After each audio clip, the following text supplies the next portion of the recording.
ये चमकदार धातु हमेशा एक तरल यानी लिक्विड अवस्था में रहता है। ये है मरकरी यानी पारा। आमतौर पर हम इस धातु को बहुत कम मात्रा में देखते हैं, लेकिन क्या होगा अगर हम इसके हजारों लीटर लेकर एक पूल को पूरी तरह से लिक्विड मरकरी से भर दें? और फिर क्या हो अगर आप इस पूल में कूद जाएं? लिक्विड मरकरी आपकी त्वचा के साथ क्या कर सकती है? आपके दिमाग पर इसका क्या असर होगा? और क्या आप इसमें तैर सकेंगे? आप देख रहे हैं क्या हो अगर, और देखते हैं क्या होगा अगर आप लिक्विड मरकरी से भरे एक पूल में कूद जाएं।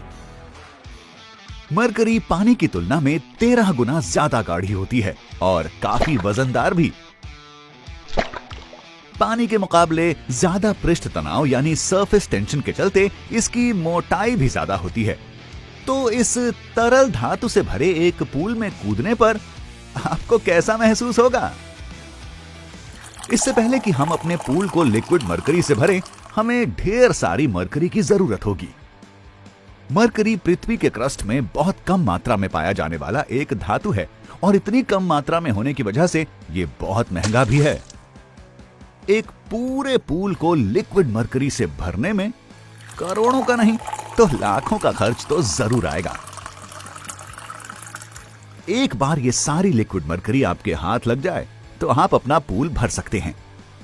लेकिन क्योंकि लिक्विड मरकरी पानी के मुकाबले ज्यादा भारी है, तो आपको यह ध्यान रखना होगा कि आपका पूल इतने वजन को सहने के लिए तैयार हो। चलिए, हालांकि ये बहुत वक्त और कीमत लेने वाला काम था, पर आखिरकार हमारा पूल लिक्विड मरकरी से भर चुका है और अब वक्त है इसमें छलांग लगाने का। और जैसे ही आप छलांग लगाएंगे, आपको पानी की छपाक जैसा नहीं बल्कि धम से गिरने जैसा महसूस होगा। लिक्विड मरकरी के गाढ़ेपन की वजह से आप पूल में डूबेंगे नहीं, बल्कि आपके पैर डूबेंगे और बस पैर ही डूबेंगे। अगर आप किसी 3 मीटर की सीढ़ी से पूल में सर के बल जाने के लिए कूदना चाहते हैं, तो लिक्विड मरकरी पर गिरना आपको घायल कर देगा। लेकिन अगर आप छलांग लगाने पर घायल नहीं होते, तो इसका यह मतलब नहीं कि आप सुरक्षित रहने वाले हैं। मान लेते हैं कि आप तैरने वाली एक आम पोशाक में ही पूल में जाएंगे, यानी आपने जूते नहीं पहने होंगे।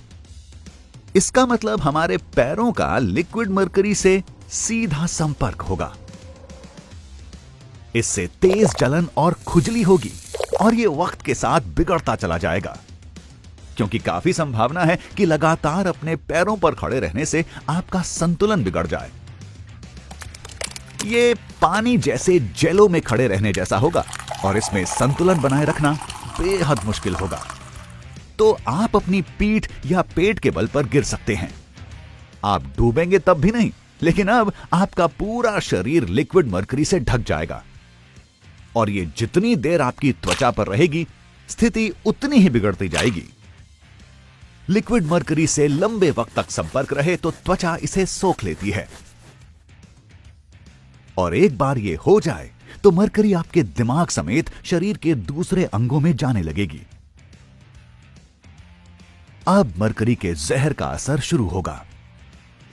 और अगर आपको लगता है कि एक वेट सूट पहनकर मरकरी को अपनी त्वचा से पूरी तरह से दूर रखने से आप इस दिक्कत से बच सकते हैं, तो दोबारा सोच लें। ऐसा इसलिए क्योंकि लिक्विड मरकरी की भभक में केवल सांस लेने से ही आप पर इसके जहर का असर हो जाएगा, कभी कभी तो छूने से भी ज्यादा जल्दी। जितनी देर आप पूल में रहेंगे, उतना ही बुरा महसूस करने लगेंगे। शुरुआत होगी सर दर्द और चक्कर आने के साथ। अब आपको शायद पूल से बाहर आ जाना चाहिए, लेकिन अगर आप अब भी जिंदा बचे रह जाते हैं, तो इतनी देर तक आपके शरीर से संपर्क होने के बाद लिक्विड मरकरी हमेशा नहीं तो बहुत लंबे वक्त तक आप पर असर जरूर रखेगी। वक्त के साथ साथ मरकरी का जहर असर दिखाने लगेगा, जैसे बोलने में दिक्कत, तालमेल में कमी और यहां तक कि आंखों की रोशनी का जाना भी। और अगर आप पूल से निकल नहीं पाते हैं, तो आप बेहोश हो जाएंगे और धातु की भभक से आपकी जान चली जाएगी। तो लिक्विड मरकरी से भरे पूल में कूदना एक बेहद बुरा ख्याल साबित होगा। लेकिन क्या हो अगर लिक्विड मरकरी के अलावा आप दूसरे भी किसी धातु को तरल में बदल सकें? जानने के लिए देखते रहें क्या हो अगर।